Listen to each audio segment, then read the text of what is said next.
Para sahabat, meneruskan pembicaraan saya tentang salah kaprah pemerintahan. Sekarang saya akan berbicara tentang salah kaprah administrasi.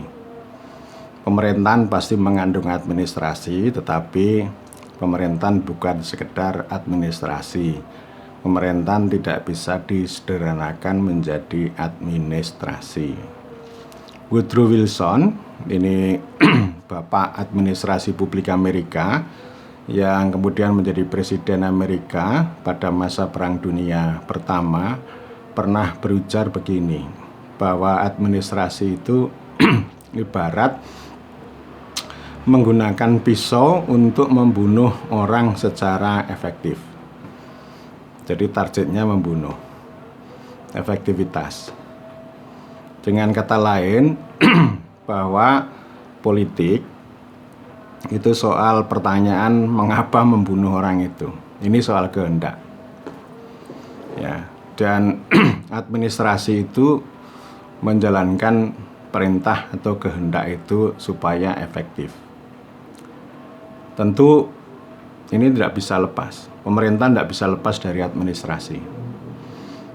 Dan pemerintahan itu sekurang-kurangnya ya, itu adalah koherensi antara politik dan administrasi. Pemerintahan tidak hanya sekedar bicara politik dan juga tidak sekedar administrasi. Politik tanpa administrasi itu bisa menjadi despotisme, ya, atau orang lain namanya oligarki. Tetapi administrasi tanpa politik itu bisa menjadi tirani. Administrasi juga tirani, artinya despotisme itu juga melayani kehendak politik. Tetapi kalau administrasi tanpa politik menjadi tirani, ya nanti administrasi akan sibuk dengan dirinya sendiri, dia mengabaikan politik. Kecuali kalau politik itu memang jahat. Tapi kan belum tentu politik itu kan jahat. Tapi dalam pengertian ini, entah jahat, entah baik, entah yang lain, administrasi itu bertugas untuk menjalankan kehendak keputusan politik secara efektif. Misalnya tujuan negara, 4 tujuan negara dalam konstitusi itu kehendak politik yang kemudian dibuat menjadi hukum. Nah, administrasi itu mewujudkan kehendak-kehendak itu menjadi kenyataan.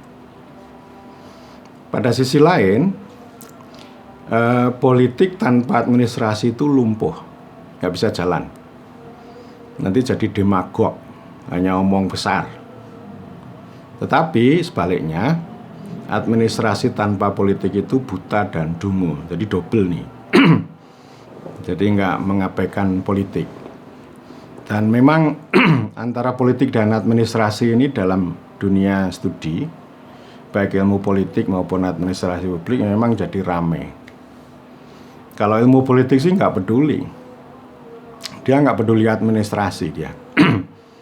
Dia kalau bicara ya yang penting ngomong tentang pertengkaran, kontestasi, konteks gitu. Tapi kalau administrasi ya nanti sibuk dengan formulasi, dengan implementasi, evaluasi. Seakan-akan tidak ada politik. Dalam dunia administrasi juga ada paradigma yang membuat dikotomi. Jadi artinya ketika para administrator maupun ilmuwan administrasi itu membenci politik, maka dia dikotomi. Politik itu suatu yang kotor, yang jahat, yang mengganggu. Karena itu diisolasi saja. Politik itu diisolasi ya ke dunia yang lain. Misalnya hubungan antara pemimpin dengan orang banyak atau antara elit dengan massa. Tapi nanti urusan kebijakan, perencanaan dan seterusnya itu dimonopoli oleh dunia administrasi. Jadi ini politik dianggap sebagai gangguan bagi administrasi. Sebaliknya ada paradigma yang mengatakan ini koherensi, termasuk saya mengatakan koherensi.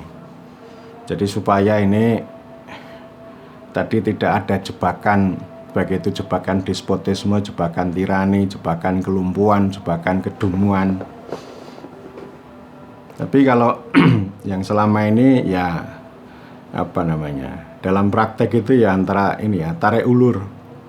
Para pejabat administratif itu kan sering menjalankan perintah politik, tetapi implementasinya bisa berbeda. Apa yang dikehendaki presiden belum tentu nanti dijalankan oleh birokrasi kementerian. Dan ini contoh sudah sangat banyak, kecuali sejumlah menteri yang hebat seperti Menteri PU Basuki. Wah, itu luar biasa gitu. Itu artinya administrasi yang koheren betul dengan politik. Tetapi kalau urusan desa ini parah banget.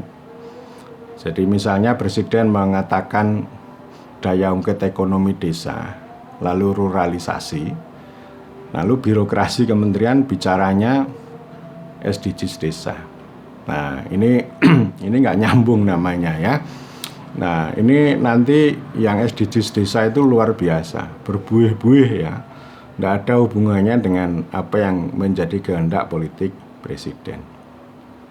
Jadi ini salah kaprahnya ada banyak. Salah kaprah yang pertama, ya administrasi bukan menjalankan politik, tapi dia menjadi tirani yang melayani dirinya sendiri. Dia sangat otonom, ya. Dia punya nalar sendiri. Di mana-mana yang namanya administrasi birokrasi itu cenderung memaksimalkan struktur, memaksimalkan personel, memaksimalkan program, memaksimalkan anggaran. Jadi selalu minta anggaran yang banyak. Kalau diskusi mengeluh, kami kekurangan SDM, kami kekurangan anggaran, di mana-mana begitu. Jadi ini money driven lah. Ya, karena ya namanya administrasi, hukum, proyek, uang itu kan menjadi satu paket. Jadi artinya tirani itu akan berputar-putar di situ, bahkan memberhalakan uang juga. Jadi mereka itu ya dituntun dengan uang, dan kemudian kemanapun uang pergi akan mereka kejar. Ya, jadi tirani ya bukan mewujudkan bagaimana kemakmuran atau membunuh orang secara efektif itu, tetapi nanti ya menurut nalar mereka. Ya, itu yang pertama. Dan yang kedua terkait dengan yang pertama, bahwa administrasi lalu sibuk dengan dirinya sendiri.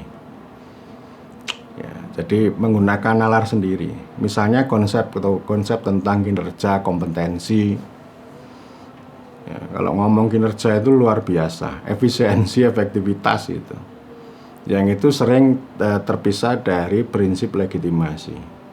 Padahal menurut koherensi kan politik ngomong legitimasi, administrasi ngomong efektivitas, itu sering tidak nyambung. Sama juga ketika ini ibarat mengalirkan air, ya administrasi itu sibuk dengan ini ya, dengan nanti bagaimana bentuk peralonnya, berapa yang akan disalurkan, mereknya apa dan sebagainya. Sama dengan pisau, orang hanya sibuk ngomong pisau, ya. Ngomong tentang pisaunya itu bukan bagaimana segera membunuh. Pisau dibuat dari apa, bahannya, kemudian nanti mereknya apa, besarannya seperti apa. Dan ini juga terkait dengan reformasi birokrasi juga begitu. Ya, reformasi birokrasi akhirnya ya sibuk untuk memperbaiki ya struktur, tentang tata cara, tata kelola, tata kerja dan sebagainya di dalam birokrasi sendiri, termasuk kinerja. Saya sering menyampaikan kritik ya, demi kinerja itu luar biasa. Dengan kalimat saya katakan bahwa para pekerja bekerja, melakukan pekerjaan, mengerjakan pekerjaan yang tidak perlu dikerjakan demi mengejar kinerja, tetapi mengerjai orang lain. Jadi itu dianggap sebagai inovasi pelayanan publik maupun sebagai reformasi birokrasi. Ketika ini presiden melakukan penyederhanaan birokrasi, banyak yang marah. Ya, banyak yang marah. Wah, luar biasa lah. Ya, tapi kan nggak sampai ke publik karena kan ini office politics ya. Office politics itu ya mendekati office apa namanya, mendekati politik pribadi. Lalu banyak yang tidak suka pada presiden. Padahal tujuannya ya reformasi birokrasi itu supaya tadi penyakit yang namanya maximizing itu tidak terjadi. Dan yang lebih banyak itu bicara tentang pelayanan, perlindungan, dan seterusnya. Tetapi sekali lagi kalau sibuk dengan dirinya sendiri yang ngomong tentang program, nanti satu program itu disiapkan, didiskusikan buih, sangat membuih gitu ya. Tapi nanti hasilnya ya nanti dulu. Belum tentu efektif. Karena dunia sekarang, dunia birokrasi sekarang itu sangat dipengaruhi juga dibentuk oleh teknokrasi. Kalau zaman dulu ya birokrasi itu luar biasa. Jadi di alam otoritarianisme itu birokrasi nggak perlu teknokrasi. Dan teknokrasi pada zaman dulu tujuannya adalah memodernisasi birokrasi supaya birokrasi menjadi lebih baik gitu. Tetapi di zaman demokrasi sekarang maka tuntutannya jauh lebih besar. Ini faktanya ya, tuntutan orang banyak itu luar biasa. Karena itu DNA yang berbeda antara birokrasi dan teknokrasi ini sekarang sudah agak cair. Birokrasi membutuhkan teknokrasi, teknokrasi membutuhkan birokrasi. Jadi birokrasi membutuhkan teknokrasi itu agar tidak dianggap bodoh. Sebaliknya, teknokrasi itu baru bisa bekerja. Keahlian teknis itu bisa bekerja, bisa mengatur orang banyak kalau masuk ke dalam birokrasi. Dan ini pertautan antara birokrasi dengan dengan teknokrasi itu yang membuat kesibukan mereka sendiri yang sering lepas dari politik. Ya, pahamnya DNA-nya itu ya mereka anti politik. Karena politik itu ya dianggap melayani dirinya sendiri, padahal mereka juga melayani dirinya sendiri. Mereka tabu bicara politik, bicara kekuasaan. Padahal yang namanya efektivitas, kompetensi, kinerja itu adalah kekuasaan. Kekuasaan juga, yaitu kekuasaan yang melayani dirinya sendiri. Itulah yang namanya tirani. Kemudian salah kaprah yang berikutnya, bahwa administrasi ini kan sifatnya mengeksekusi, melayani. Intinya melayani sebenarnya. Tapi dia bisa menjadi prosedur karena pertautan dengan aturan hukum. Administrasi menjadi hukum yang kemudian diadministrasikan. Maka jebakannya administrasi itu mengatur. Ya, aturannya jadi luar biasa. Untuk memperoleh izin maka prosedurnya banyak. Karena itu ini jebakan proseduralisme. Tujuannya efektivitas, pengen efektif, tapi prosedur. Jadi kontradiktif antara proseduralisme dengan efektivitas. Dan itu sudah dianggap sebagai kinerja. Kalau orang itu sudah sibuk bekerja, menjalankan prosedur dan sebagainya, itu sudah kinerja. Kalau sudah kinerja, berarti dapat tunjangan kinerja. Itulah yang kemudian oleh Profesor Erwan Agus Purwanto, Deputi Reformasi Birokrasi, digagas reformasi birokrasi yang berdampak. Bukan hanya birokrasi yang berputar-putar di dalam dirinya sendiri. Ya, jadi ini jebakan yang mengatur itu ya. Jadi kita akhirnya ya kalau ketemu administrasi itu bukan pelayanan, tapi prosedur yang harus ditempuh. Dan prosedur itu untuk menjaga legalitas. Tidak ada hubungannya dengan legitimasi. Karena itu sering jadi masalah antara kepentingan orang banyak dengan aturan dan prosedur administrasi. Pemerintah itu dikunci dengan itu. Ya, termasuk protokol, termasuk prosedur itu kan akhirnya menjadi blokade yang menghambat hubungan antara pemerintah sama rakyat, pemerintah sama warga negara. Jadi kerugiannya luar biasa. Ya, lalu disarankan ya kalau kita bernegara katanya begitu. Kalau Anda menerima uang dari negara ya konsekuensinya begitu. Ini sangat tidak menarik ini ya. Nah, Presiden sudah berkali-kali melakukan teguran, penekanan supaya pelayanan perlindungan lebih utama, bukan pada prosedur, bukan pada laporan dan sebagainya. Tetapi ya karena tirani administrasi, maka itu nggak ngefek apa yang diomongkan oleh presiden itu. Kemudian salah kaprah yang keempat, administrasi itu mengalami peyoratif ya, penurunan makna yang luar biasa. Jadi administrasi itu bukan sebagai cara mengeksekusi keputusan politik menjadi tujuan yang efektif, bukan. Tetapi menjadi surat menyurat, menjadi kertas, menjadi prosedur tadi. Kemudian juga ini ya, misalnya dalam kita berurusan dengan administrasi, biaya administrasinya bagaimana itu ya.